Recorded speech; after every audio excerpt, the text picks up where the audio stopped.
Magandang gabi sa ating lahat. Narito ang ating update sa binabantayang si Bagyong Christine. Kasalukuyan, ang kaulapan dulot ng Bagyong Christine ay sakop na ang halos buong bansa. Kasalukuyan, ang layo ng sentro ng Bagyong Christine ay nasa 360 kilometers silangan ng Daet, Camarines Norte. Napanatili ang lakas ng hangin malapit sa gitna ng bagyo, nasa 75 kilometers per hour, samantala ang pagbugso ng hangin maabot sa 90 kilometers per hour. Inaasahan na ito'y kikilos sa direksyong northwest sa bilis na 10 kilometers per hour. At kasalukuyan, nakaranas po tayo ng pag-ulan, ano po yung malalakas na pag-ulan dito sa Luzon, lalo po sa may Southern Luzon, Bicol Region, at yun hindi po sa Visayas, particularly sa Eastern at Central Visayas. So marami pong lugar ang nasa ilalim ng tropical cyclone wind signal, halos buong Luzon at ilang bahagi ng Visayas.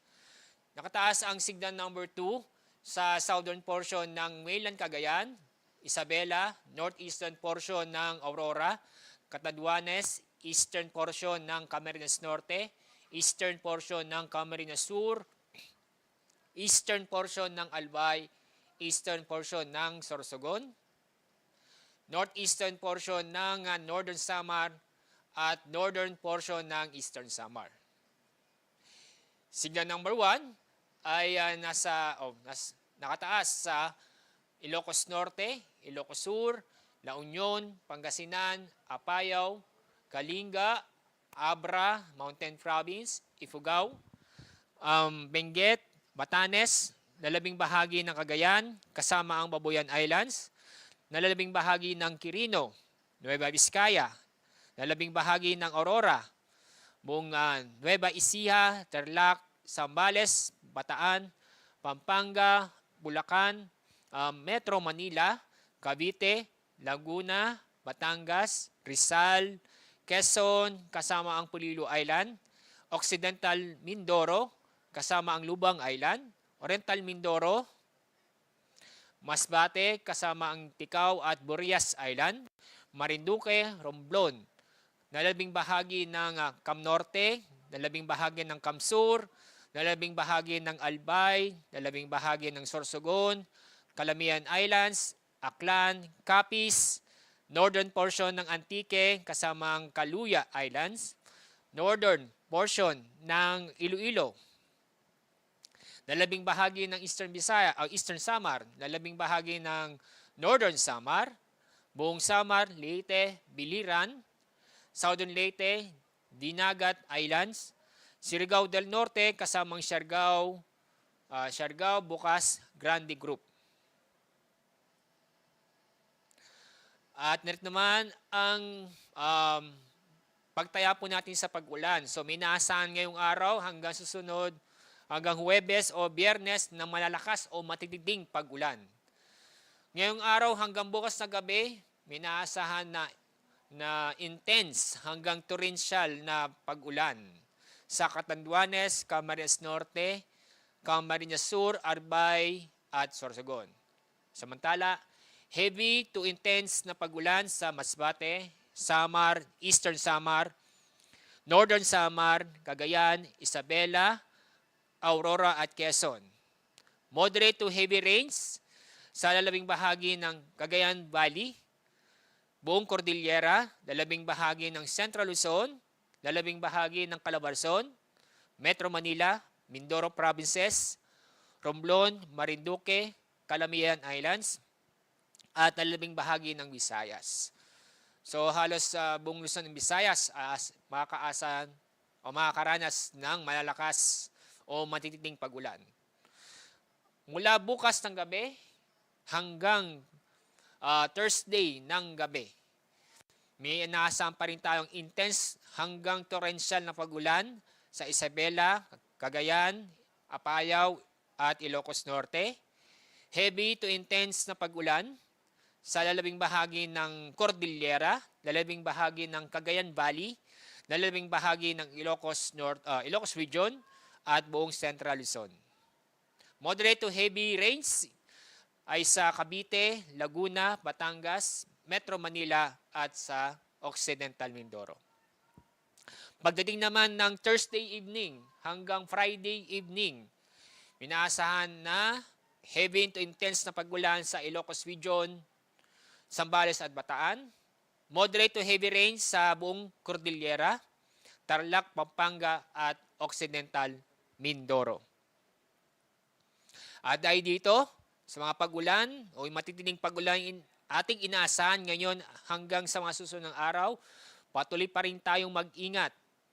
Alerto dahil nandiyan pa rin po ang banta ng pagbaha at pagguho ng lupa. Ngayong araw, may inaasahan na malalakas na hangin sa Mimaropa, Visayas at Mindanao. Sa araw ng Huwebes, bukas may inaasahan na malalakas na hangin sa Mimaropa, Visayas, Mindanao. Sa araw ng Huwebes, inaasahan pa rin ng malalakas na hangin sa Mimaropa, Bicol Region, buong Visayas, Basilan, Sulu, Tawi-Tawi, Zamboanga del Norte, Lanao del Sur, Northern Mindanao, Dinagat Islands, Surigao del Norte, Davao del Sur at Davao Oriental. Sa araw ng Biyernes, minaasahan pa rin ng malalakas na hangin sa Mimaropa, Bicol Region, Western Visayas, Negros Occidental, Zamboanga del Norte, Basilan, Sulu at Tawi-Tawi. Sa ating forecast track ng bagyong Christine na inaasahan na papunta sa Northern Luzon ang sentro ng bagyong Christine. And bago ito tumama sa lupa, inaasahan na magiging severe tropical storm. Kapag hindi magbabago ang kanyang pagkilos o galaw, maaari pong bukas ng gabi or Thursday ng madaling araw ay inaasahang magla-landfall sa may Aurora o Isabela o sa Northern Aurora. At mapanatili niya ang kategoryang severe tropical storm hanggang sa paglabas ng kalupaan. Posibleng Biyernes na sa labas ng PAR ang bagyong Christine.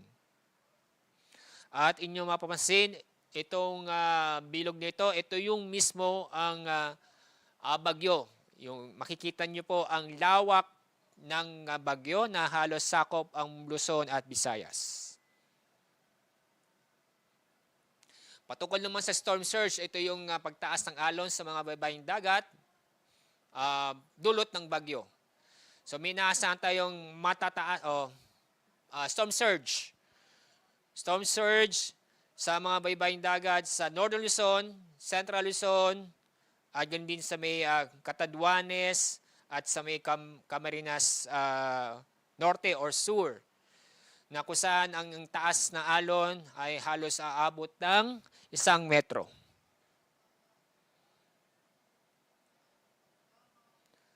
At dahil pa rin sa bagyo, may matataas na alon na aabot halos sa 5 metro. Dito sa northern at eastern seaboard ng Luzon at eastern seaboard ng Visayas.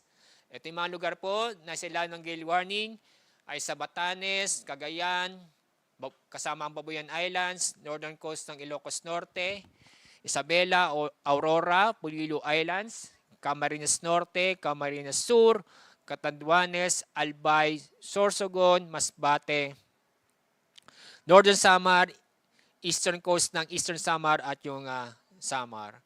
So, pag mayroong gale warning, automatic bawal po malaot ng ating mga kababayan.